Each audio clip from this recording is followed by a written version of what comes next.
Bien. Muy buenas tardes y la más cordial de las bienvenidas a todos los que nos acompañan al privilegio de compartir esta tarde con Alfredo Brillenburg. En nombre de la Vicerrectoría Académica de esta universidad, en nombre del Centro de Desarrollo Urbano Sustentable y de la Escuela de Arquitectura que han colaborado para hacerlo posible. Como ustedes saben, esta presentación de Alfredo se enmarca en el contexto de las conferencias magistrales que nuestra universidad ha organizado como parte de su actividad de formación general y que busca ofrecer a los estudiantes experiencias significativas y destacados referentes internacionales. Las dos cosas creo que las encontrarán sobradamente esta tarde. Muchos de los que están aquí conocen la trayectoria de Alfredo, seguramente todos, porque si no, no estarían aquí, tienen alguna referencia suya, pero puede que muchos de los estudiantes no conozcan algunos de los detalles. Me parece que, y se relaciona con lo que él hablará hoy día, saber un poco de su contexto cultural. Yo diría que Alfredo es un latinoamericano internacional, un internacional latinoamericano, tan relacionado con Caracas como con Nueva York, o como hoy día con Suiza o con Brasil. Él estudió en Columbia University, y donde realizó sus estudios de arquitectura, realizó posteriormente su posgrado, pero siempre también mantuvo una relación con Venezuela y con Caracas, obteniendo un segundo grado de arquitectura allí y también habiendo enseñado en sus más importantes universidades como la Central de Venezuela, como la José María Vargas y como la Simón Bolívar. Internacionalmente le ha enseñado en muchísimos lugares y dado conferencias en muchas partes, en Berlín, en el Verlage, en la UCLA, en Sao Paulo, en Harvard, etcétera. Pero principalmente seguramente ha estado ligado con su alma mater, que es Colombia, y actualmente con ETH de Zúrich, a la que de alguna manera representa. Él ha tenido la virtud de fundar instituciones o organizaciones como el SLAM o como el Urban Think Tank, que le ha permitido pensar algunos de los problemas más significativos sociales y culturales que enfrenta el mundo contemporáneo, y seguramente que también especialmente en los casos más postergados, con trabajos en África o en Latinoamérica. Aquí hay algunas de sus publicaciones. Esta, por ejemplo, es Made in Africa, se refiere precisamente a ese problema.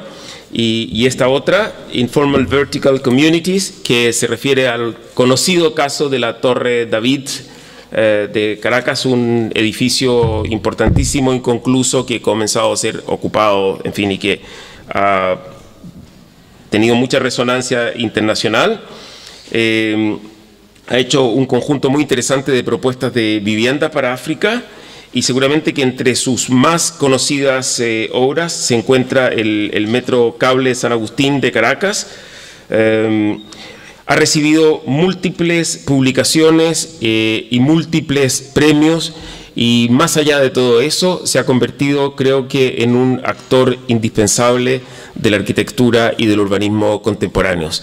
De manera que yo quiero insistir una vez más en el privilegio que es tenerlo con nosotros esta tarde e invitarlos a todos ustedes a recibirlo muy cariñosamente y posteriormente a compartir con él algo luego de la conferencia. Así que, Alfredo, muchas gracias por haber venido, muchas gracias por estar acá.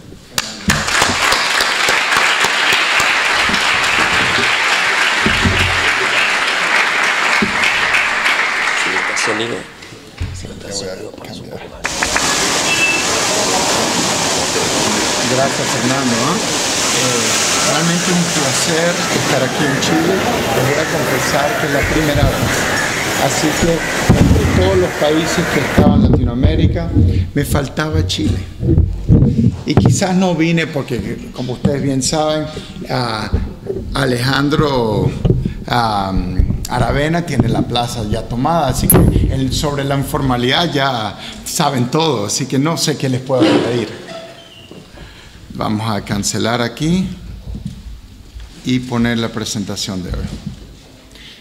Les confieso que la presentación de hoy, como todas mis presentaciones, es un poquito improvisada. Por supuesto, las diapositivas están organizadas, tienen algún orden, está dividido en dos partes. Está dividida en una parte que es teórica y una parte que es la obra nuestra. Es extensa, cada parte tiene como 200 diapositivas. No creo que nos va a dar tiempo de ver toda la obra, pero me parece más importante la parte teórica. Pero si no terminamos con la obra, les pondré al final un pequeño clip que muestra algunos de los proyectos en los cuales estamos involucrados y así por lo menos comprobamos que se ha ejecutado alguna de las ideas. Espérate un segundito. Buenas tardes. ¿Puedo pasar? Me llamo Alfredo Brillenburg. Soy arquitecto. Vengo llegando ahora del norte, del sur, del centro, del mar, de una favela que visité en Sao Paulo. Vengo llegando de mi casa en Zúrich. Te pido permiso para entrar a tu casa, para leerte mis ideas, para que conversemos. Pensé que la intimidad debería ser escuchar algunas de las obras últimas, pero también los primeros, mis primeras ideas. Así que comenzaremos un poquito autobiográfico, y aunque se titula Lado Sur, prototipos urbanos para el sur global, también pudiera tener un subtítulo esta charla que es cómo formarse como arquitecto en Latinoamérica. Pero antes de comenzar, les quiero pasar un video. Creo que esta es. Porque este es el primer chileno que nos visitó. Vengo llegando ahora del norte, del sur, del centro. No sé si ustedes conocen a Gustavo. Gustavo nos visitó en el año 2000. El extravagario de Neruda. En el think tank, y fue muy grato. La ciudad era un barco del think tank, en el sótano de mi casa, cuando Hubert y yo teníamos ambos. Llegué en la noche a Caracas y empezamos en el sótano de la casa a crear lo que se llegó a llamar el think tank. Invitamos a Andrew McNair, Pepe Rosa, es un placer tenerlo porque él fue el director de la escuela de la UCB, donde dimos clases, Hubert y yo, donde todo comenzó. Y ahí estamos con Gustavo. Perdón. Correcto. Y les quiero, y Andrew McNair, que trabajaba en OMA. O sea que el think tank comienza, en realidad, perdón, aquí pueden ver, en el sótano de mi casa empezamos a ejecutar obras. Hubert bastante joven, ese fue un edificio que estábamos haciendo para Bremen. Y se comenzó, como Andrew luego dice en una entrevista, comenzó como un grupo de arquitectos y no arquitectos interesados en la ciudad de Caracas. O sea, por eso se llamó al principio Caracas Think Tank, Caracas Urban Think Tank, porque tenía un foco. Estos eran los dos socios que teníamos, Matías y Mateo. Entiendo que Matías está aquí, y trabajando con nosotros en el sótano, y arriba estaban los cuartos de mis niños y tal. Quizás el think tank es la causa de mi divorcio, porque no paraba, noche y día cenábamos y terminamos todos durmiendo ahí en casa. Y les enseño un poquito cómo comenzó. Ahí está mi hija. Perdón, ahí está la maqueta del edificio de Bremen. Lo que les quiero decir, mi hija, en dándole de comer a todo el mundo afuera, en el patio de la casa, era una familia. El think tank comenzó como una familia, con el motivo de tratar de mejorar la ciudad de Caracas. Okay, you're on. Si quieres, un poquito de documentos históricos van a ver esta noche. Pero también quizás no saben que mi casa se llamaba Altazor. Altazor era el nombre de la quinta, mi primera obra diseñada por mí. Quizás les enseño un poquito para que puedan entender qué fue lo que abandoné o qué fue lo que dejé atrás, que por supuesto me causa algo de dolor. Esa era la vista de la casita en Altamira, viendo el Ávila, el Cerro de Ávila. Arriba, mi estudio de pintura. El interior de la casa influenciada por Le Corbusier. Quizá lo más importante es que yo llegué a la arquitectura. La primera fase de obra mía, llegué por estética. La estética fue lo que me motivó, la estética de Le Corbusier, la estética de Villanueva. Yo quise ser arquitecto para reproducir esa estética moderna. Luego le contaré las siguientes etapas. Un poco, esa casa la hice con mi propio pulso, hice todas las ventanas, la hice yo mismo. Pero quizás vamos a volver a Chile. Esto no es una charla sobre mi vida, aunque está íntimamente ligada. Por eso verán que los libros que hago, Torre David, siempre tratando de crear polémica, discursos con mi país, que es Venezuela. Esta es una charla sobre arquitectura. Pero esta es la vista del avión cuando fui aterrizando y tú ves esos cerros probablemente llenos de cobre, bellísimo. Uno entiende esa gran cordillera de no sé, 3.000 kilómetros, no sé cuánto tendrán la cordillera, ¿no? Fantástica.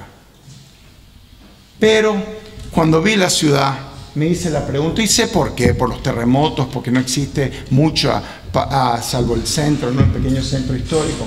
Pero ¿por qué todas las ciudades nuestras latinoamericanas tienen que tener como aspiración Miami?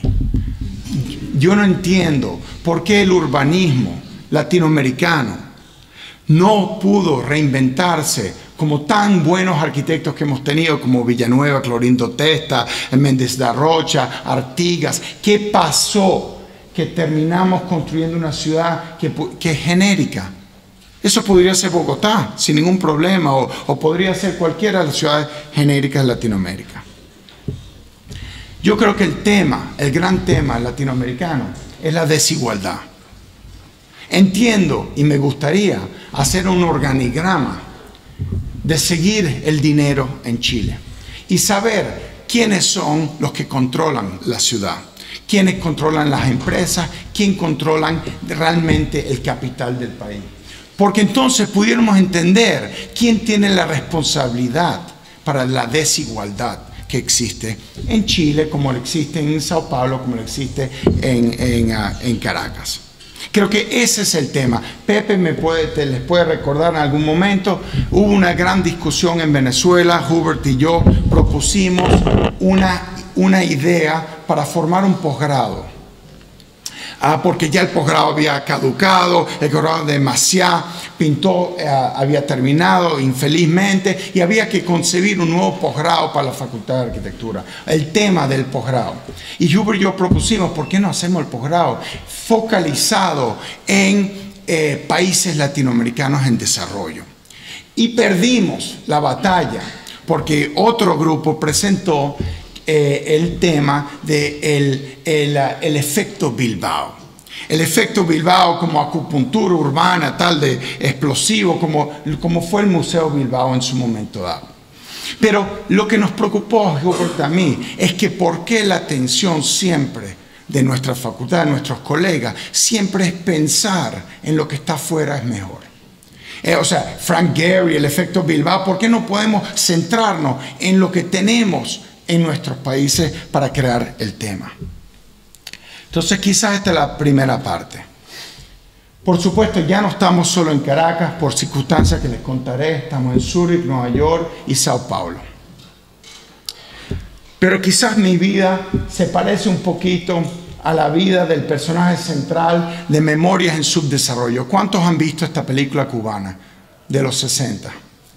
Es una película sumamente importante, porque el personaje central de la película es el buen burgués. El burgués que se queda en La Habana cuando viene la Revolución Cubana en el 58, y él manda a toda su familia a Miami del exterior, y él empieza a observar la revolución. Y hay una escena fantástica con el telescopio, que él está mirando a la ciudad. Una ciudad que él ve poco a poco que se va dividiendo, porque incluso hasta su apartamento lo divide y su casa queda dividida. Y él al final de la película se encuentra en el centro de La Habana. Se encuentra en el centro de La Habana y ve desde una ventana, ve el malecón con todos los tanques que van dando la vuelta. Y la interpretación final de Memoria del Subdesarrollo, que son sus propias memorias de un país en subdesarrollo, la brillantez del cineasta, de Tomás Gutiérrez Alea, se puede interpretar, por eso La Habana permitió que la película se hiciera, que tiene una doble interpretación la película. Uno, que él es el gran patriota, él manda a la familia para afuera responsablemente y sus hijos y se queda en La Habana con la revolución y comparte la revolución. Y la otra, y que cuando ve los tanques cerrándose alrededor de La Habana es un motivo digamos, de aceptación, que esa es la realidad del orden. Por otro lado, también se puede interpretar como una crítica, que él queda encerrado en prisión en La Habana y sin poder salir. Eso es un poco lo que nos pasó a Hubert y a mí. Mi casa, Altazor, que le hice con mucho cariño, mi primera obra, un poco una mezcla de Le Corbusier con Barragán, con toda la influencia que yo cargaba en la cabeza, volúmenes claramente delineados, ¿no? La terraza, el estudio donde hubo muchas tertulias arquitectónicas, y la vista al Ávila, el Ávila monumental, la montaña. Nada podía competir, ninguna arquitectura podía competir con la montaña natural. Aquí la oficina, como comenzó en sus primeras etapas, y aquí la primera foto histórica de lo que se compuso el think tank con todo el grupo que lo conformó. Comenzamos con una exposición de Caracas, con el mapa en el piso, y esta es la maqueta del gran curador de expositivos de William Niño, donde juntó una generación de arquitectos. Y en la prensa él escribió, quizás esta es la primera generación del siglo XXI.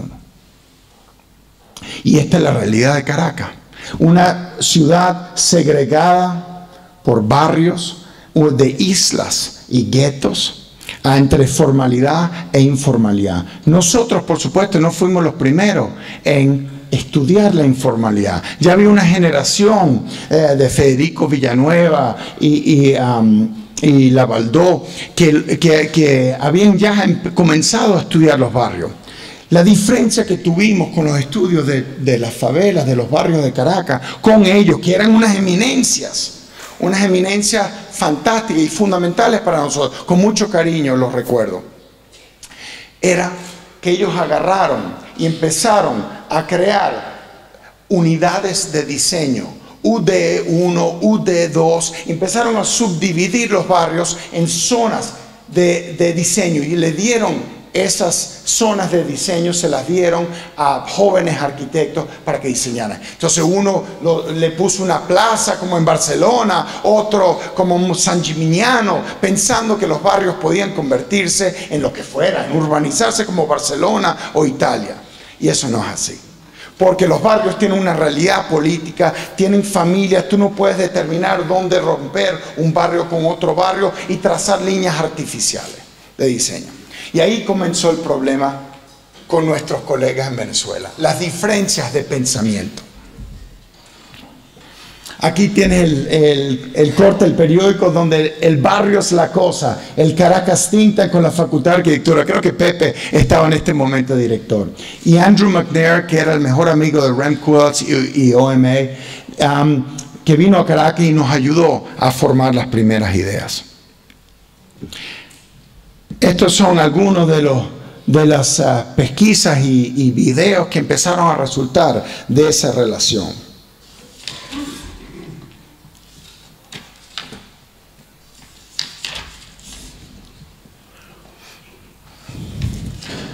Lo importante es que empezamos a ver la totalidad de Caracas, a buscar algunos esquemas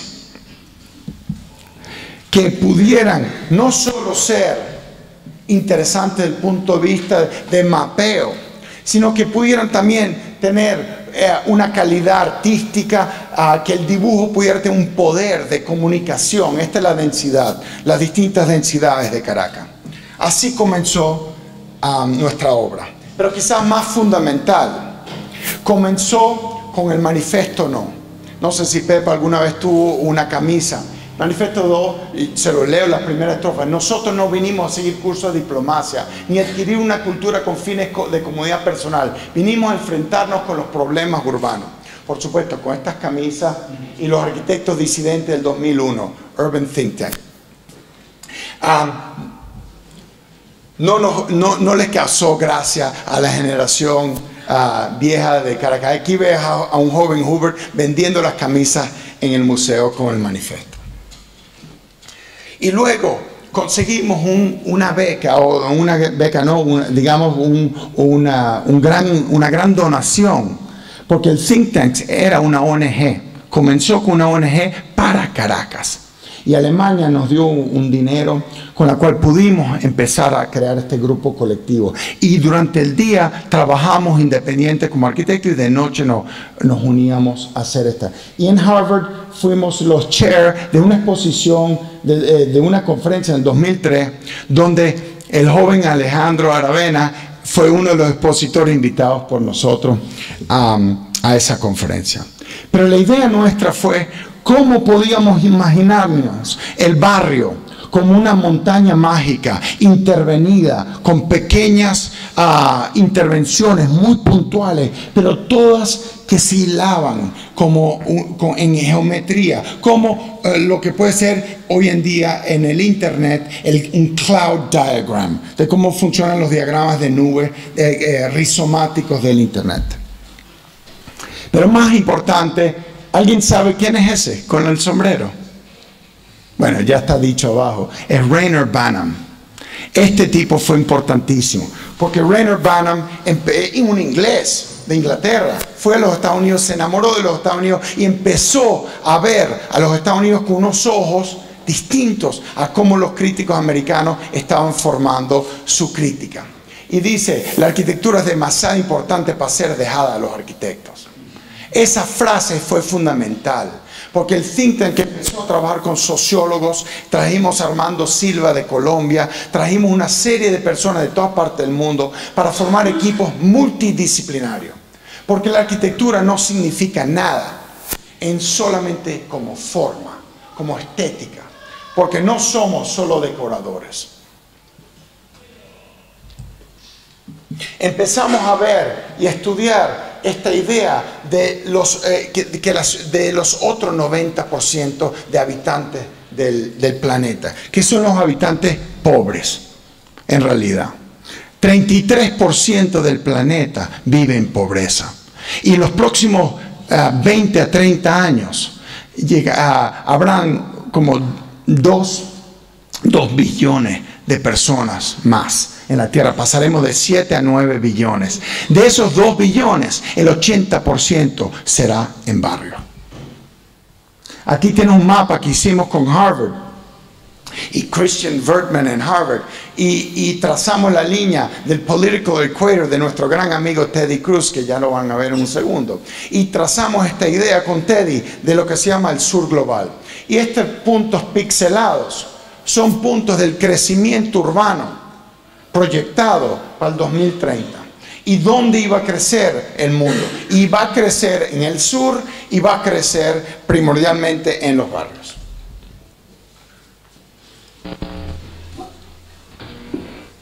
Y comenzamos a hacer cine, porque lo que no les dije es que antes de ser arquitecto estudié un año de cine con Milos Forman en Colombia.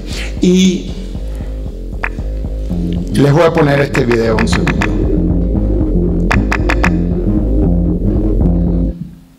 Ay, carajo. Perdón.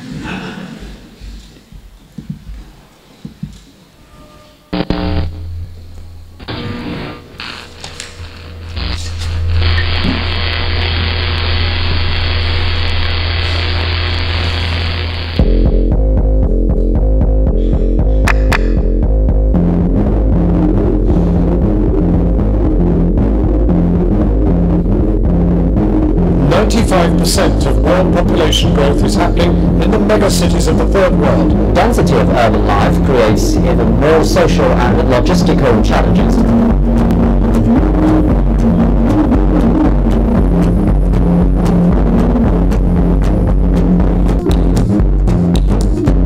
A mí como locutor público, en el sentido de que eso estuviera pendiente, pues, un niño que vive en un sitio donde en cualquier momento se muere. Pues. Fue fundamental al principio con nosotros. 夏に暑い日差しがあるときには北側に住み、そして、夕方涼しくなってくると南側に出てくる。 What can we do to not only improve life there now, but also possibility to grow these areas into legitimate suburbs of the city or cities in their own right? This is mind-boggling transformation in the city, and I think this is probably one of the greatest urban design opportunities in the world waiting for happening. Todo esto para decirte que el Caracas Think Tank empezó a ser un network de personas alrededor en distintas universidades, porque para unirnos y hablar del sur global, precisamente porque el sur no es simplemente un estado geográfico, el sur es un frame of mind. Y creo que deberíamos utilizarlo para nuestro bien, porque hay muchas lecciones de aprender. Yo voy a tratar de enseñarles. Aquí tienes a Hubert, que se está santificando en la Plaza Mayor de Ciudad de México, con un rito. Y como dice Octavio Paz, en México es único, ¿no? Porque en la gran plaza la gente sale de la iglesia y luego se hace un rito azteca en la plaza. Y esta plaza probablemente es el espacio público más diverso, más interesante que jamás he visto, como lo utilizan constantemente con programas paralelos. Todo ese aprendizaje fue el aprendizaje de Hubert y yo saliendo de Columbia University y viajando por Sudamérica. Por supuesto está el mito de, digamos, Macondo y la realidad mágica, ¿no? De Gabriel García Márquez, aquí lo ves en una foto. Pero esa ya no tenía significado para nosotros. Gabriel García Márquez no era el que marcaba la pauta. Quien marcaba la pauta para nosotros era Cortázar. Y Cortázar, mucho más personal. Y el video que vieron al principio, Gran Horizonte, tiene una cita de Cortázar. ¿Por qué Cortázar? Cortázar nace en Bélgica, vive en París, escribe en francés, escribe en temas como la autorruta, los cosmonautas de la autorruta que va desde París a Marsella, a un libro fenomenal. Sin embargo, es fundamentalmente latinoamericano. Su punto de vista en la novela, en Rayuela, en lo que fuera, La Maja, etc., es latinoamericano. Por eso le estoy diciendo, Latin America is a state of mind. No es geográfico. Esa idea de nacionalismo, de bordes, de defender a arquitectos locales que solo pueden construir los locales, eso Hubert y yo siempre hemos estado en contra. A pesar de que eso fomenta una generación joven de arquitectos que les da trabajo, etc., lo importante es el reto de competir internacionalmente. Pepe lo sabe, Pepe siempre lo trajo a la facultad mucha gente de afuera para hacer esa competencia. Y tengo entendido que ustedes también. El nacionalismo es lo que ha acabado a Venezuela, precisamente. Y por eso enseño esta foto. Tanto Carlos Fuentes como Ricardo Legorreta, es una alegoría. Están muertos, ya. Olvídense de esa generación. Se acabó. Ahora hay que inventar cuál va a ser la nueva generación. Y quizás la generación nuestra tiene la importancia de que nosotros estamos en pleno conocimiento que en los próximos 20 años, si no cambiamos la forma sustentable en la cual habitamos el planeta, la siguiente generación no va a poderlo cambiar. Es como decirte que el 98% de los científicos en el mundo ya dicen que si no se toman medidas, el climate change es irreversible. Y hay un 2%, que son los que apoyan el gobierno de derecha de los Estados Unidos, que dice que no, eso no es cierto. El 2%. Pero si a ti te dicen, el 98% de los pilotos, que ese avión donde te vas a montar se va a caer, ¿Tú te montarías? No. Ese es el punto. La generación siguiente, que no es la de ustedes, sino la siguiente, va a tener la excusa de poder decir, nosotros no nos tocó, ya no podemos hacer nada. El latinoamericano, su primera imagen era del latino con el sombrero grande, dormido en el sol. Pero luego el latino se convirtió en Al Pacino en Scarface, el maluco. Y hoy en día lo que les propongo es una especie de mezcla de luchador libre mexicano con la bandera suiza. Lo que les propongo es que el mundo está globalizado. La hibridez es lo que te da fuerza. El ganado, incluso el F1, es un ganado que se cruza con muchos distintos tipos de genes. Necesitamos encontrar todo tipo de superhéroes en el mundo, en Mumbai, en Lagos, que puedan combatir este problema urbano, la profesión. Ustedes no sé si lo saben, pero la primera cobertura del libro de Le Corbusier, Vers une architecture, y esto me lo enseñó Charlotte, que está sentada aquí, este libro, la primera cobertura se llamaba Arquitectura o Revolución. ¿Por qué creen que se llamó así? ¿Alguien sabe? ¿Alguna idea? ¿No? Y después decidió no hacerlo. Porque él se había ido a Moscú para todo el proyecto del concurso de Palace of the Soviets. Y se encontró con Ginsberg, Moisés Ginsberg, que estaba haciendo ese bloque de vivienda bellísimo, blanco, con ventanas en longueur y apartamentos dúplex. Y ahí fue donde Le Corbusier aprendió la idea del apartamento dúplex. Y él sabía que la revolución vino, la revolución bolchevica, y él sabía, o hacemos arquitectura en el resto de Europa, o va a venir revolución. Y así él empezó a titular. ¿Y qué pasó en Venezuela? Vino la revolución, porque descuidaron los cerros. Esta es una foto actual de Caracas. Pero yo vengo quizás de una tradición de exilio.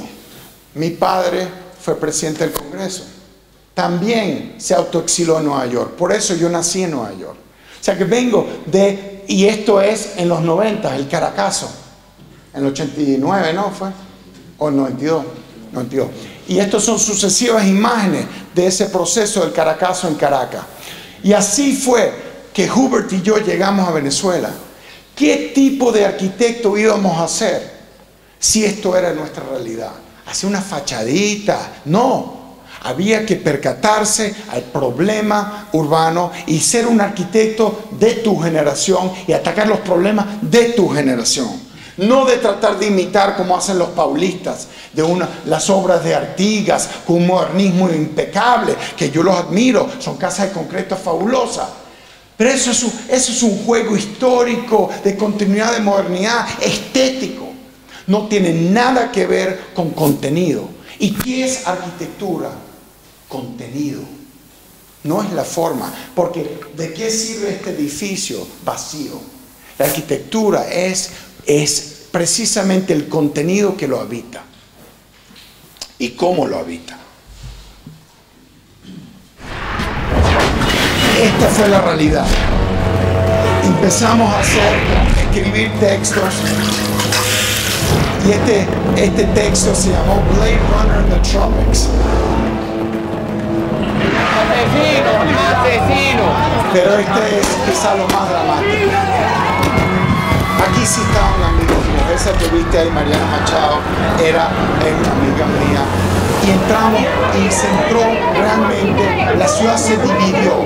5 fuerzas policiales y en Chacao decía, estás entrando en territorio seguro.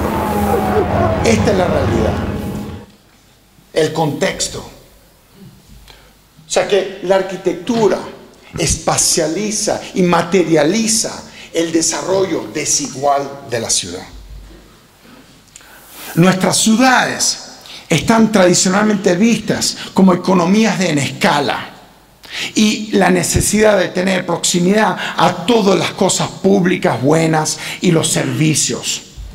Pero resulta ser que la ausencia de infraestructura, inversión urbana y la densidad llama en cuestión las ideas de distribución egalitaria y el acceso a la justicia espacial y social.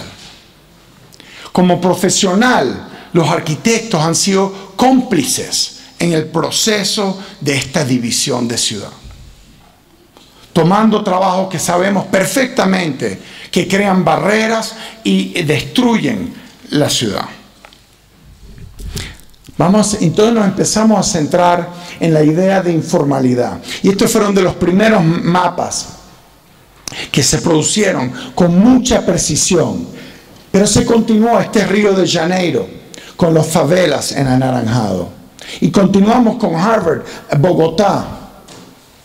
Y aquí Buenos Aires. Y aquí Tijuana.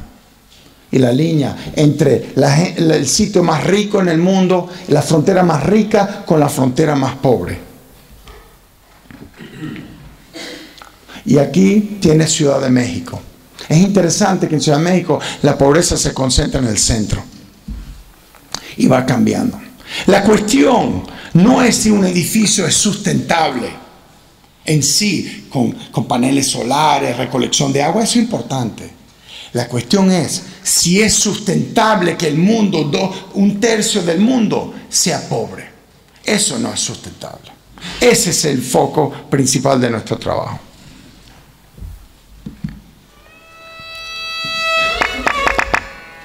¿Pueden subir el volumen un poquito?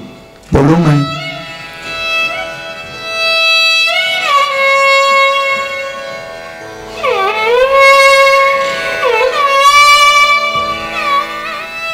What can architecture do? Can architecture do anything? I mean, that's the question that you really have to ask. Are we just decorators now? I mean, is there just a band of sort of architects that go around trying to make everything look good? Architects have been conventionally and traditionally been handmaidens of the client. I mean, that's a very clear thing. I mean, and that's the clarity is because, I mean, you don't find any architect participating in the freedom struggle of India, for example. Por supuesto, la India es lo más dramático que hay. We no longer plan cities. Urbanism occurs without designers. Urbanism occurs without architects. We have to find Eso ya no necesita. Entonces, el think tank comenzó con esta trilogía de fotos. El muro de Tijuana, ese political equator, la tragedia del 9/11 fue cuando hicimos la camisa, el 2001, 9, y los barrios de Caracas. Esta división que existe entre el norte y el sur fue lo que empezó dramáticamente a influenciarnos. Aquí me ves con Teddy Cruz y Hubert en la frontera, cuando Teddy estaba elaborando toda esta idea sobre la frontera.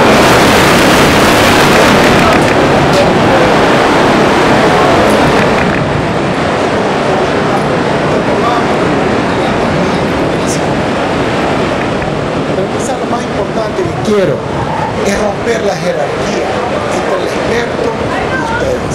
Yo no soy ningún experto. La idea precisamente de la nueva generación es ayudarnos mutuamente, de crear una especie de equipo que pueda realmente romper las barreras de escala, de acción pública, y como la Torre David que van a ver en un momento. Nosotros nos hemos concentrado en lo que llamamos arquitecto activista, o arquitecto moderador, o arquitecto productor de ciudad, o arquitecto guerrillista, o arquitecto, digamos, empresario. En el sentido que estamos nosotros produciendo la ciudad. La idea es juntarnos a producir la ciudad completa. Tomando medidas que sean necesarias. O sea que esta charla, como les dije, puede ser subtitulado El problema de ser arquitecto.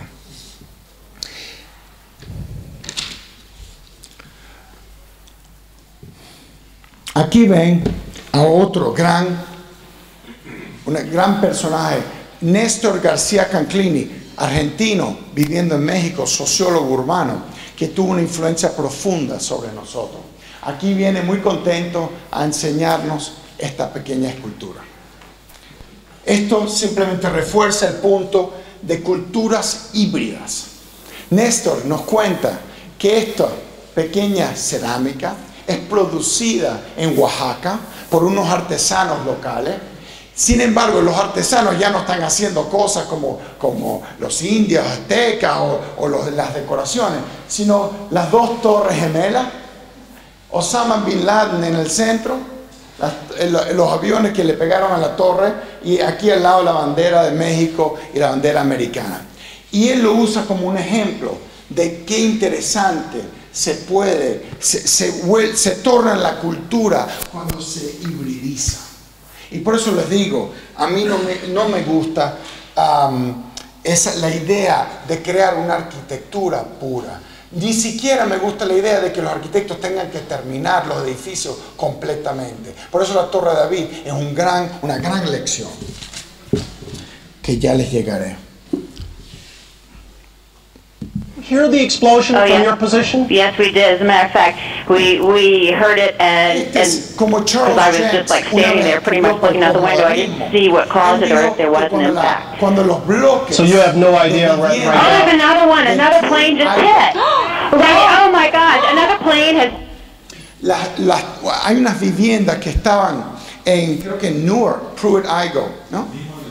El mismo arquitecto, por eso lo traigo. Charles Jenks. Con esas viviendas de Pruitt-Igoe, cuando se demolieron porque eran un gueto vertical, Charles Jenks dijo, ahí murió el modernismo americano. O digamos, modernismo, arquitectura moderna con ese intento social de hacer vivienda social.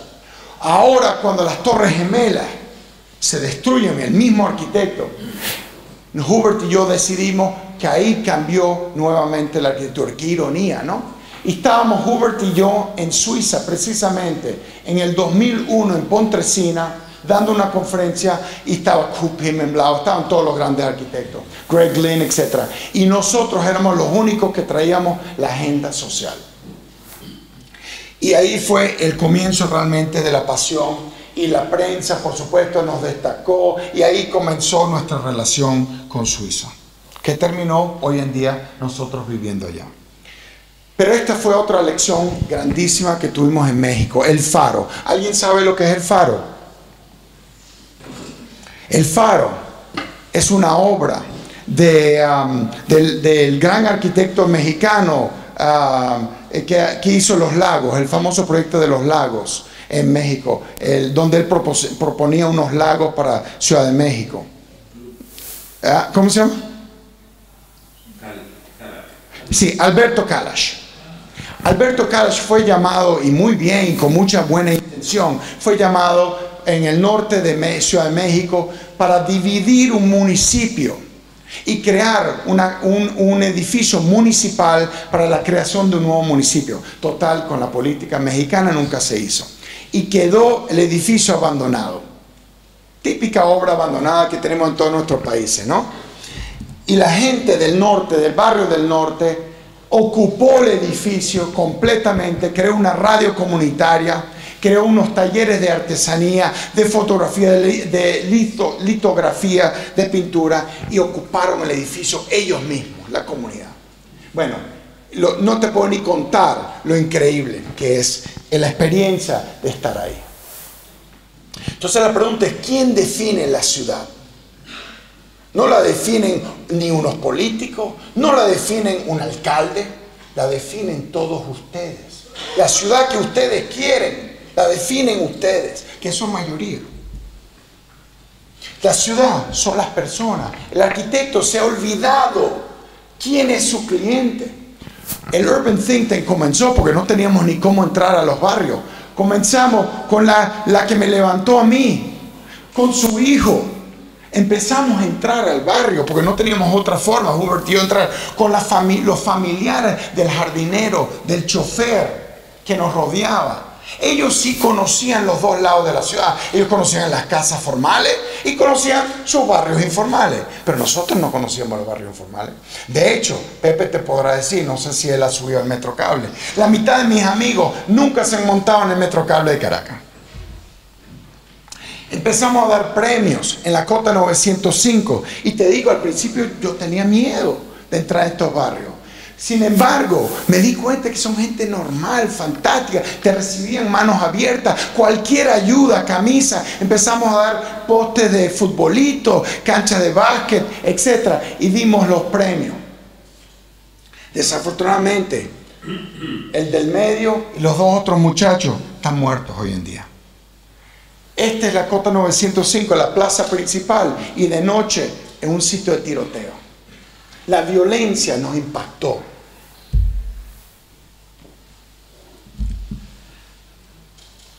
Y la violencia especulativa de la ciudad. Yo, siendo de una familia burguesa venezolana de muchas generaciones, a la misma vez que estábamos formulando estos trabajos, estaban expropiando y quitándonos las tierras de mi abuelo.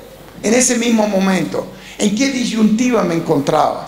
Pero la ciudad era una, la ciudad era para todos, y la idea de unir la ciudad era necesaria. Pero esto es lo que ocurre, y aquí ocurre en Chile también, que tengo entendido. Los desarrolladores de casas de vivienda social siempre buscan los terrenos más baratos en las partes de afuera de la ciudad. Esto es México. Y crean en sitios donde nadie quiere casa, crean las casas, estas son las de México de Egeo. ¿Ves las urbanizaciones de casitas, de techito, etcétera? Creo que aquí hay un programa importante, entiendo que es importante, de un techo para... ¿Cómo? Un techo para Chile. En México hay el otro programa. Y estos son programas que tienen de fondo una idea importante de darle casa y vivienda. Pero el esquema está equivocado. Porque lo que están creando son guetos. Están creando guetos donde no hay servicio, donde no hay trabajo. Y están creando niños que crecen en un gueto. Aquí igual. Gracias a Dios tienen dos dedos de frente y empiezan a cambiar las casas. Empiezan a poner restaurantes. Y empiezan a modificar toda la estructura urbana. Y por eso es interesante ver que la gente sabe mejor lo que necesita. La gente no quiere una casa que se le entregue y paga mortgages, dividendo. Tú no quieres tener una deuda y pagar dividendos. No, tú quieres cambiar la legislación que te permita construir una casa en crecimiento. Un cuartico, una cocina, y luego otro piso, y luego otro piso. Ya les voy a mostrar. Así comenzó el research de nosotros. Empezamos a ver que había una tradición moderna en Venezuela. Estos son apartamentos típicamente corbusianos de las vilas aéreas en Caracas. Empezamos a descubrir de dónde salía todo el modernismo. Pero también encontramos ver que Le Corbusier estaba fijándose en todas las cosas informales, las casitas de Grecia, y formuló todas sus ideas de rock and roll, de casa en escalones para Cap d'Antibes. Todo basado en esta idea. Pero también inventó la Maison Dominó. ¿Alguien sabe la historia de Maison Dominó? Yo sé que ustedes conocen la casa Half a House de Alejandro, ¿no? Pero Le Corbusier ya tenía esta idea. El Domino House fue concebido en 1917, postguerra, Primera Guerra Mundial, donde Le Corbusier ya tenía la técnica del betón brut, ¿no? De slabs, remetió las columnas, creó las escaleras sencillas, pero esto era una casa para construir en masa, para solucionar el problema de la posguerra, de la vivienda, de la posguerra, porque todo estaba destruido. ¿Por qué dejó la casa sin paredes? ¿Alguien tiene idea? Porque él decía que utilizaran cualquier material, el material más barato, las piedras que quedaron de la Primera Guerra Mundial para terminar la casa. Ya Le Corbusier tenía la idea del half a house. Y en Venezuela ocurre en la Maison Dominó cada 5 minutos. O sea, que esto es un modernismo alternativo, popular.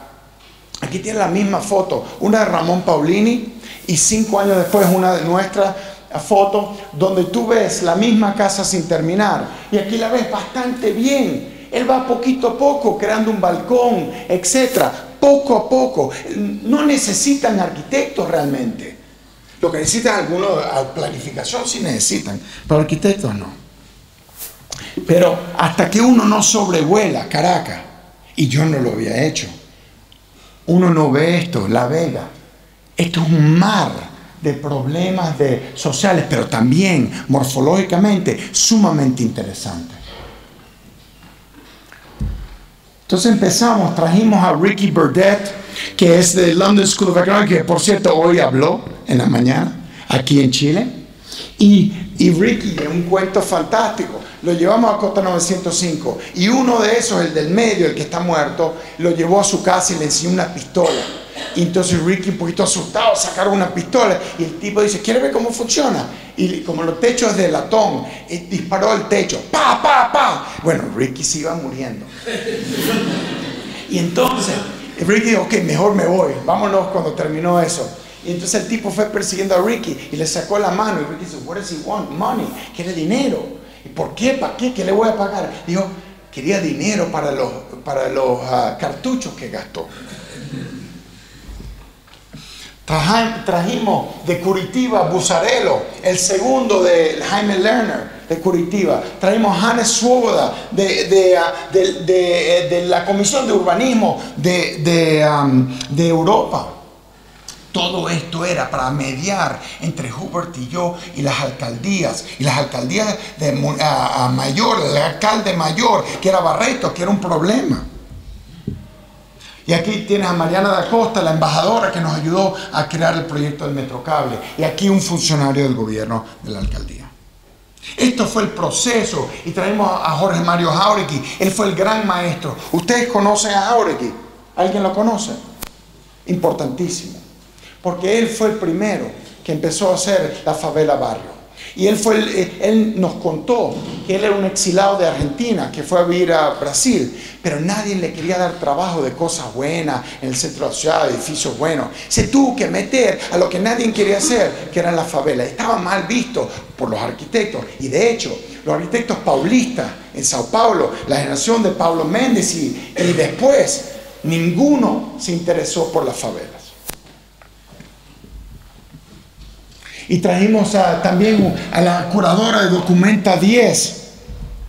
Esto se lo digo porque es un proceso. Estábamos creando un proceso. La arquitectura como proceso, no como diseño físico, sino como diseñando un proceso para crear un esquema de adaptación, de mutación. Hicimos varias exposiciones, estas en Kassel sobre el 23 de enero. Hicimos una película con Holanda. Y empezamos, por supuesto, a mapear. Esto casi no se ve, pero Oiticica, el artista Oiticica, fue muy importante. Sea marginal, sea héroe. Empezamos a ver que habían artistas que habían confrontado la parte marginal de las favelas en sus obras. Fue importante para nuestro libro de cómo atacar el tema y cómo abrir una nueva perspectiva sobre un tema ya súper estudiado, que eran las favelas, desde los años 60, Turner. Y creamos el libro. Y luego empezamos a usar distintas metodologías de animación del crecimiento de ciudad del 66, 75, cómo fueron creciendo los barrios y dónde fueron creciendo. Esto se los muestro para decir que hubo mucho trabajo. Muchísimo trabajo que mucha gente no conoce. Pero todo era para quitar la mitología sobre el barrio. Uno, que los barrios no eran el problema, eran la solución, porque los alcaldes no podían construir suficiente vivienda. Dos, no eran ilegales, eran de facto legales los barrios, porque los barrios llevaban 40 años ya ocupados. Y cuando tú tienes una casa 40 años, eso es legal. Y así sucesivamente. Y no se podía ni siquiera decir que los barrios eran precarios. Ya estaban hechas de concreto, de bloque bueno. Era una especie de arquitectura vernácula moderna. Y quizás esto fue lo más sorpresivo. Cuando vimos esta montaña, Esto es la cosa más impresionante. Para mí, el Ávila, en la montaña monumental, y esto que es el Cerro de Petare, 800.000 personas entre Petare Norte y Petare Sur, hecha en 30, 40 años, es la obra arquitectónica más impresionante de Caracas. Por supuesto, él empieza a decir eso a Paulina Villanueva, que Villanueva era el gran arquitecto modernista de Venezuela, y le empezaba a dar un hielo, decir que esto es más importante que la Universidad Central. Por supuesto, estábamos provocando, ¿no? Pero lo más importante es que llegamos a las alcaldías. La alcaldía de Sucre, y la alcaldía de Sucre tenía un mapa detrás del alcalde, y en el mapa tiene a Petare norte y sur y dice zona verde. Y no tiene nada puesto. Y decimos, ¿estás loco? ¿Cómo no tienes un mapa real de tu zona? O sea, porque si lo pongo, tengo que legalmente darle presupuesto para infraestructura y tratarlos igual que todos los demás. Ellos son invisibles para el alcalde. Sin embargo, se hicieron demasiado visibles. Ese es el problema. Este es Petare norte y sur, mapeado por nosotros. Y ahí ves la realidad. Ahora, ¿qué fue otro tema interesante? Empezamos a romper la mitología de la ciudad, pero empezamos a sacar una tesis, que urbanismo es políticas congeladas.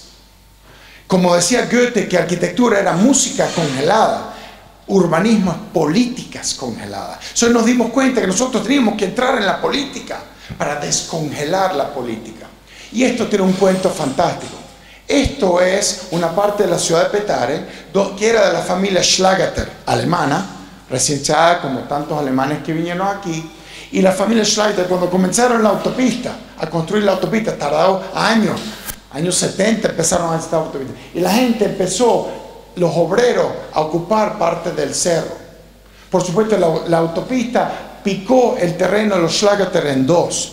Y entonces, pero poco a poco, como tardó tanto la construcción, llamaron a los familiares y empezaron a ocupar la montaña. Cuando se dieron cuenta, los Schlageter dijeron, esa montaña está perdida. Y le pidieron al alcalde que le diera una zonificación especial para la urbina. Y aquí recuperaron todo el dinero que habían perdido aquí. Y le entregaron esta parcela a la municipalidad. O sea que la municipalidad adquirió los derechos de esa parcela. O sea que es política. La política de expropiación de la avenida y la política que en torno a todo. Entonces el arquitecto casi nos convertimos investigadores periodísticas. Empezamos a analizar cómo se construía. Pero esto es lo más, también muy interesante. Si estoy yendo un poquito lento, el tema es complicado. Aquí verdaderamente Paulina Villanueva, la hija de Carlos Raúl, le dio una vaina. Porque sus hijastros trabajaban con nosotros y habían hecho la tesis sobre el 23 de enero en la Facultad de Arquitectura, cuando se vinieron a trabajar con nosotros. Y nos metimos ahí. Y decidimos sacar una nueva tesis sobre el 23 de enero, que eran 48 bloques, la limpieza de barrio más importante desde el 52 al 56 en Latinoamérica, 48 megabloques. Pero nosotros hoy en día sacamos la tesis de que era más interesante hoy en día que cuando lo hicieron, porque esos bloques modernistas les faltó tiendas, servicios, vivienda, donde restaurantes y trabajo y lugares de trabajo. O sea que este urbanismo secundario tipo Archigram, que vino y se pegó en todas las áreas verdes y se pegó la electricidad y a todas las infraestructuras de calle, esto realmente hizo un híbrido, un esquema híbrido entre bloque formal e informal. Y esa hibridez lo llamamos, queríamos darle un premio, porque la Universidad Central se declaró Patrimonio de la Humanidad arquitectónico moderno. Entonces queríamos inventar un premio para el 23 de enero que se llamara un premio alternativo de la UNESCO sobre la hibridez. Pero claro, el que es modernista puro le horroriza. Aquí están los bloques como elegantes, fantásticos, como fueron concebidos. Y aquí están con el urbanismo secundario que entró. Aquí ves los bloques en combinación con el mapeo de los barrios. Entonces empezamos a analizar la forma tradicional que en Colombia nos habían enseñado a hacer urbanismo. Uno llega, corta un cerro, empieza a hacer casitas o edificios, le das uno a Sana en VRDV, le das otro a quien tú quieras y tienes un urbanismo bastante bueno. Resulta ser que la recuperación de la energía, de todo el gasoil, de todo el trabajo que requiere cortar ese cerro, jamás lo recupera la vida de los edificios en el tiempo. O sea, no es sustentable. Cuando vimos esto, nos pareció una alternativa muy interesante. No te digo que esté perfecto, pero usan el material más barato, urbanismo denso, es peatonal en su gran parte, pero tiene una complejidad de calles y peatonal y se posa muy liviano sobre el terreno, cortando lo mínimo. Ya les voy a enseñar el proyecto Pirata que empezamos a ver. Había una oficinita en la Universidad Central de Teolinda Bolívar, creo que en el piso 10 de la facultad o 11, ¿no? Que era barriología, no sé cómo se llamaba en la puerta. ¿Ah? Sí, barriología. Nadie iba a esa oficina, nadie le hablaba a Teolinda Bolívar. Ella había hecho su tesis en París, en la Sorbonne, con Henri Lefebvre. Imagínatelo. Y se trajo a Jonah Freeman. Hubert y yo la agarramos y nos metimos en su oficina y con ella nos fuimos a Petare. Y ella tenía toda una gama de trabajadores sociales que me empezaron a enseñar cómo se construyó el barrio. Y estas son fotos históricas del archivo de Horacio Genaro. Horacio Genaro sale del 23 de enero, cuando se limpia el 23 de enero, y se muda a Petare y él con su hermano empiezan a cortar. Entonces son fotos históricas. Ahí. Este es el proceso. Cortan el cerro. Pero más interesante, lo banquean poquito a poco, pero las parcelas. Mira, son unos desarrolladores. Para la familia, para la tía, para la abuela. Empiezan a hacer las parcelas. Poco a poco hacen la casita de madera. Y en el tiempo tienen la montaña más o menos cortada. Y va creciendo el barrio a lo largo de los años. Y ella y nosotros hicimos un estudio donde comprobamos más o menos cómo la vivienda iba creciendo de 5 metros cuadrados para una familia o dos personas, padre y madre, y va creciendo en tamaño y también en metros cuadrados disponibles a cada persona. Estamos ya pasado de tiempo. Okay. Qué vaina, no hemos llegado a la hora. Sí, ok. Entonces, este es un poco una simulación. Entonces, empezamos a utilizar ideas de mapeo, de simulación en el think tank para tratar de construir una nueva teoría de arquitectura. Y esta es la casa en crecimiento.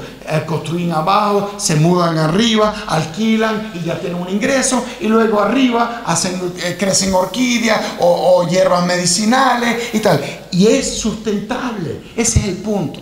Pero la traducción pasa a ser esto. Empezamos a diseñar casitas que se pudieran agregar de la manera que se agregan en los barrios las casas que no están muy bien diseñadas, de manera de formar bloques de cómo lo veíamos, ¿no? Estamos tratando de interpretar. Y este fue el primer experimento. Este fue un dibujo que sacamos, que es la casa en crecimiento. Si podíamos hacer una casa en crecimiento, quizás podemos hacer un edificio en crecimiento, donde los individuos los sacamos, abríamos espacio público y podían construir su vivienda superior. Entonces empezamos a hacer maquetas donde la casa en crecimiento podía ser organizada por clusters, tal cual como los barrios están organizados entre escalera 1 y escalera 2, ¿no? Y podríamos hacer una calle en el aire. Pero lo más importante es que esa calle se podía pegar a cualquier cerro, a cualquier topografía. O sea que le podías llegar sin ascensor 4 pisos arriba y 4 pisos abajo. Y la iglesia anglicana fue nuestro primer cliente. La iglesia anglicana donde el párroco vivía en esta casita. Y resulta ser que vino el deslave del año 99. Y hubo muchos desplazados. Creo que el 99, ¿no? Entonces la iglesia anglicana dijo, bueno, vamos a hacer unas viviendas, ¿no? para los desplazados. Y entonces metimos las fundaciones sobre la casa del párroco porque no había más terreno. Y entonces hicimos un piso. Pero la intención que aguantara 7 pisos. Aquí voy un poquito más rápido. Esa es la idea. Entonces hicimos la estructura de concreto. Y aquí ves la casa del párroco. La arquitectura no es muy bonita, pero está llena de conceptos e ideas. O sea, no tocamos la casa del párroco, salvo le quitamos el techito, y arriba la gente empezó a construir su vivienda. Y lo terminamos la fachada para que quedara uniforme con los bloques. Ahí está la casa del párroco. Entonces el edificio, la idea era cómo podemos agarrar un barrio, una favela, y construir encima sin demolerlo y después pasarlo para arriba y abrir espacios por debajo. Y no solo eso, sino que hicimos la estructura entre las columnas de concreto, la hicimos en acero, con una losa acero, para abrir huecos, de manera que la gente podía hacer apartamentos, duplex, triplex, etc. De como ellos quisieran. Claro, hicimos unos esquemas de cómo pudieran ser esos apartamentos. Pero la intención era lograr hacer un edificio de esta naturaleza. Claro, ya sabíamos de la Torre de David, ya estaba en nuestra mente. Y estos son los renders de esos edificios, como ha ido evolucionando. Y la idea era de crear una fachada donde no solo podría tener un diseño, etcétera, compuesto, pero también señalización de servicios que pudiera tener la torre artístico, de servicios médicos, de internet. Y esta es una parcela en la avenida Lecuna, precisamente en donde está el metro, donde ya no hace falta estacionamiento, y aquí implementamos el edificio en la Lacuna. Y se construyó, pero desafortunadamente es un cuento largo, no como lo habíamos concebido. Pero empezamos a ver distintos edificios que pudieran funcionar como núcleos, como clusters de barrios que pudieran ser. Pero en ese momento me fui a Nueva York. Y a Zúrich después, posteriormente. Esta es la parte 2. Quizás ese es el edificio de la Facultad de Arquitectura, o la Facultad de Zúrich en 1800, de Semper, del arquitecto Semper. Y ustedes no lo saben, pero aquí estamos concentrados a mirar toda nuestra investigación hacia el sur y crear un laboratorio. Y tenemos un edificio que nos dio la universidad, donde estamos haciendo agricultura urbana y cocinamos y vivimos como una familia. El think tank no es una oficina que termina de 8 a 6 de la tarde. Es una familia. Y la gente que viene a trabajar con nosotros tiene una convicción, porque obviamente no ganamos mucha plata. Yo vivo de ser profesor hoy en día, solamente. Y tenemos nuestras aulas. Pero quizás lo más importante, que Semper, que fue el autor de ese edificio, con su amigo Richard Wagner, era la Revolución Francesa. Y ellos empezaron la revolución en Saxonia, Alemania, y fueron votados de Alemania porque pedían una reforma democrática para Alemania. Y se fueron a Suiza y Semper fundó. Pero ¿cuál fue el trabajo de Semper? Ustedes lo deben saber. The Primitive Hut, la casa primitiva. Y la Primitive Hut, lo interesante, empezaron a ver la base, empezó a destacar las columnas de madera, que es una casa caribeña, y la fachada tejida y el techo, como elementos independientes. Y nosotros estamos precisamente en ese tema actualmente, tratando de crear un taller, y eso se llama la Iniciativa de Ciencia, Tecnología y Política, y Policy, donde unimos a la academia, los políticos, la comunidad y las empresas. Y tenemos empresas como Schindler de los ascensores, Doppelmayr de los metrocables, Eternit de los productos de Eternit, por supuesto, todos trabajando con nosotros a crear prototipos nuevos. Normalmente la arquitectura se compone más o menos en estos 3 rangos: ingeniería civil, arquitectura y environmental systems, ¿no?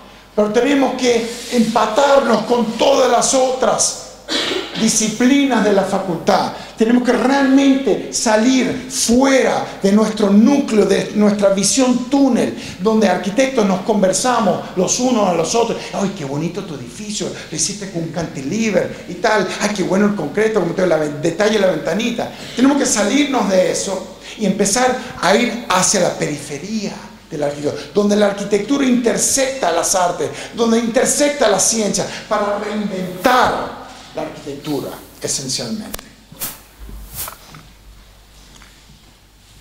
Y bueno, aquí tenemos una obra en Barranquilla, donde hemos logrado que el gobierno suizo nos ayude con dinero para hacer un estudio en Barranquilla y crear una escuela de artes, de artesanía para el Carnaval de Barranquilla, que no tenía una sede. Y esa sede, aquí la estás viendo ahora, tiene rampas, se mueve, las aulas son muy sencillas, pero abajo tiene un auditorio. Y el auditorio, todo el edificio está hecho con conchas de ladrillo, ¿no? Usando tecnologías antiguas. Quizás el punto es, estamos en el último round. El último round, y es importante redefinir lo que es nuestro entendimiento de la arquitectura. Es importante entender por qué hacemos arquitectura, por interpretar dónde la hacemos y dónde vamos a actuar, identificar con quién la hacemos. Y quizás le doy la Torre de David como último, ya como la polémica. Ok. La Torre de David, para que ustedes que no saben, la Torre de David era de un promotor venezolano, David Brillenburg, un pariente mío.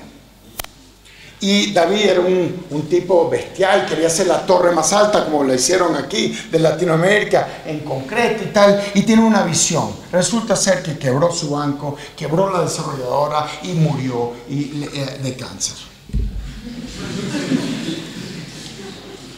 Claro, con los problemas de Venezuela, imagínate aquí, y aquí ves la construcción de la torre. Por supuesto, yo estaba muy cercano a ese proceso, a ver cómo la torre subía y tal, y no era arquitecto ni pertenecía a eso. Pero cuando nos dimos cuenta cómo 17 años más tarde la torre fue ocupada y nos metimos adentro con Gladys, una de las trabajadoras sociales, no lo podíamos creer. Habían convertido una torre de oficinas en una torre residencial, lo que el gobierno es incapaz de hacer. De crear vivienda, la gente lo hizo con su propio pulso, subiendo ladrillos por la escalera, organizándose en la torre, una cosa impresionante. ¿Cómo es posible que gente que no tiene entrenamiento, sabe construir la ciudad de noche y trabajan de día, pero cómo es posible que el gobierno no puede crear vivienda social responsable? Entonces la Torre de David empezó a ser para nosotros un gran laboratorio. Lo llevamos a Venecia, fue muy controversial porque representó arquitectura. Pero ¿por qué ganó el premio? Ganó el premio porque estábamos nosotros dirigiéndonos a la falta de legitimidad del profesional. Habíamos perdido la legitimidad que la tuvo Michelangelo, que la tuvo Rafael, que la ha tenido Le Corbusier, que la tuvo Team 10, The Smithsons. Todos los arquitectos hasta los años 60 habían tomado una posición social. Hacían arquitectura con una posición social. Entonces, esta torre era un monumento a gente que se autoorganizó. Por supuesto, tiene algo de ficción, es una exposición, tiene algo espectacular. Por supuesto, que aburrió una exposición cuando simplemente una fotico en la pared muy bien hecha. No, tenía un espectáculo, pero lo más crítico fue, y aquí tengo una persona en la audiencia, Alexandra, que trabajó y ganó el premio junto a nosotros, ¿no? Y Manuel Toledo. Aquí televisiones que mostraban distintos aspectos de la torre y por supuesto la gente decía, ¿dónde está el proyecto de arquitectura? ¿Dónde es que está la arquitectura en esta posición? Pues la habíamos puesto detrás de la pared. Y si tú no tenías, digamos, el tiempo de recorrer bien el pabellón, no lo veías, sino solamente veías la torre. Pero atrás estaba todo el proyecto de arquitectura que está en las 400 páginas del libro. O sea que nosotros también estábamos jugando un juego. Pero lo más interesante fue que la Bienal de Arquitectura tiene concesionarios de comida. Y no te permiten vender nada en la Bienal que no esté controlada por la Bienal. Esto hicimos un restaurante ilegal. Trajimos cocineros venezolanos, ayudantes, todos los que estaban ahí con sus camisas y tal, ayudando, y creamos una arepera. Por supuesto, ¿cuál fue la idea? En la exposición, el tema de la exposición se llamaba Common Ground. Cómo construir piso común. Y nosotros dijimos, el piso común se construye a través de comida. Aquí estaba Eisenman, Stephen Hall, todos discutiendo lo que estaba en la pared. Fue el concesionario, porque después se lo entregamos a la Bienal. Cuando ya se destapó la cosa y vieron el éxito y tal, se lo entregamos a la Bienal. La Bienal terminó manejando el concesionario. Y hoy en día la Bienal va a crear un concesionario en ese sitio. Porque además, como somos sudamericanos, nos dieron el peor lugar de todo el arsenal. Nos dieron el lugar donde hay salida para los baños. Pero para el restaurante fue perfecto. Entonces, bueno, la Torre de David recorrió medio mundo, el libro se ha hecho, y quizás lo importante es, estamos trayendo a colación algo que dijo Giancarlo De Carlo en los años 70. Esta es la etapa histórica en la cual estoy actualmente. Ya medio suizo, integrado, ya tengo una suficiente perspectiva, ya puedo poner las cosas, tantas cosas que hicimos en el archivo en perspectiva.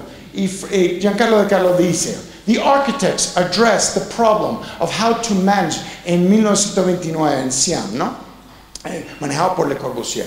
How to manage the great demand for housing that exploded after the First World War. Eso ya se lo expliqué en la Maison Dominó. Concentrating on how they played into the hands of power structure. In neglecting the problems of why. They lost track of the most important reasons for their cultural commitment. Los arquitectos, al caer en manos de los promotores inmobiliarios, perdieron el control de la intención social del modernismo. Y yo les voy a decir una cosa, mi amigo Justin McQuirk, que estuvo con nosotros en la Bienal como curador, acaba de escribir un libro, les sugiero a todos que la compren, se llama Radical Cities, A Journey Through Latin American Search of Architecture. Y ese libro tiene no sé cuánto, 8 capítulos, pasa por Venezuela, Colombia, Brasil, etcétera, Argentina, Chile también, por supuesto, representado. Chile, por supuesto. Y a él dice que la función intencional, original del modernismo, con convicción social, no se ha perdido. Se perdió en los Estados Unidos, se perdió en Europa, pero en Sudamérica sigue vivo. Porque en nuestras facultades, estoy seguro que no hay ni un solo profesor que no te habla del problema social.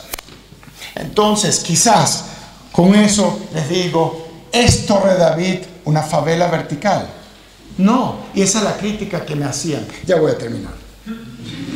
Esta es Gladys, que nos ayudó a llevar, y estas son sus 2 hijas, para comprobarle que no es una favela. Esto es importante.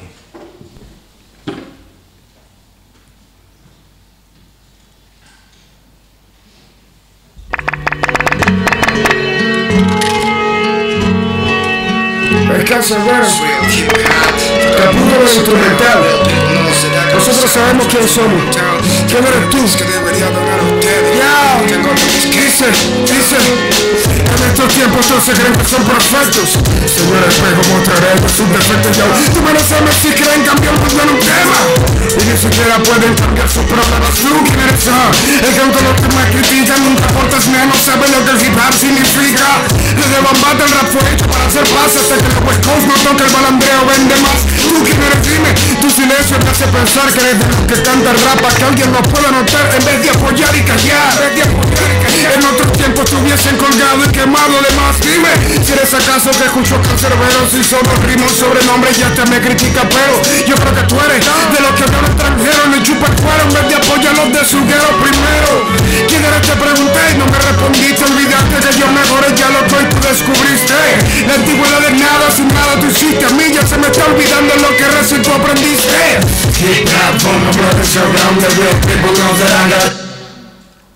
Mira, si eso fuera un bar, una favela, las favelas se definen de la siguiente manera. Sus favelas son lack of durable housing, o sea, vivienda que no es durable, y estructura. Sí, falta de equipamiento, falta de acceso público a transporte, etc. Falta de seguridad y sin tener propiedad. Es así la Nación Unida lo define. La Torre David es una estructura sólida, tiene agua, tiene drenaje, etc. Tiene electricidad, está ubicada en el centro de Caracas y es relativamente seguro. Ya voy a terminar. Claro, el problema es que la Torre David los habitantes no tenían ninguna seguridad legal. Y desafortunadamente hoy en día hay como 20% de la población, de los 3.000 personas, unas 300 personas que las han removido de la torre y seguirán. Pero lo interesante de la torre, que la estructura de la torre es el hardware, la estructura, las placas, y la gente, los apartamentos, y la interacción entre personas y estructura es una relación sumamente interesante. La gente va progresando, hace tiendas, crean una cancha de basquetbol adentro, compiten, tienen gimnasio. Y esta es la aspiración, como cualquier familia, de tener apartamentos normales que los van haciendo poco a poco. Mírame esos apartamentos. Eso no es una favela.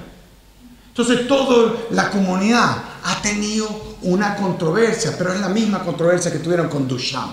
Cuando Duchamp pone el urinario en el museo, él hace la pregunta, ¿qué es arte? Cuando nosotros ponemos la Torre David en una Bienal de Arquitectura, hacemos la pregunta, ¿qué es arquitectura?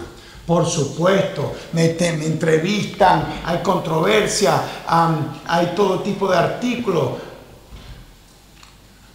En Venezuela no se premió una ocupación a Clara Alfredo Greenberg, se premió la ingenuidad, la creatividad humana, ¿no?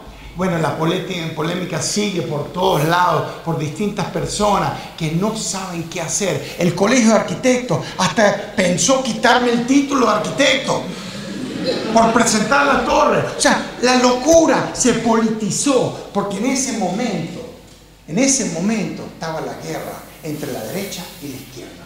Y la gente no sabía si esta torre representaba la derecha o la izquierda. Pero resulta ser que la derecha fue tan bruta de no acoger la torre como una crítica a la falta de vivienda del gobierno, porque la gente dentro de la torre lo que estaban reclamando su derecho de tener una casa. En cambio, en el Colegio de Arquitectos, bueno, tratando de creer que yo era chavista, etc., ¿no? Entonces, resulta ser que no soy ni suficiente de izquierda ni suficiente de derecha. Estoy en el medio, no me voy a afiliar a ninguna ideología, porque las ideologías son las que mataron a la ciudad. Y este es el artículo, les sugiero que lo lean, de Charlotte, que está sentada aquí, del Architectural Review de Inglaterra. Está esta semana, acaba de salir en prensa, ¿no? Pero nosotros llevamos la exposición a la torre. La gente empezó a verse ellos mismos y creó un diálogo interesantísimo. Bueno, y llegó la noticia de expropiación y de sacar a la gente de la torre.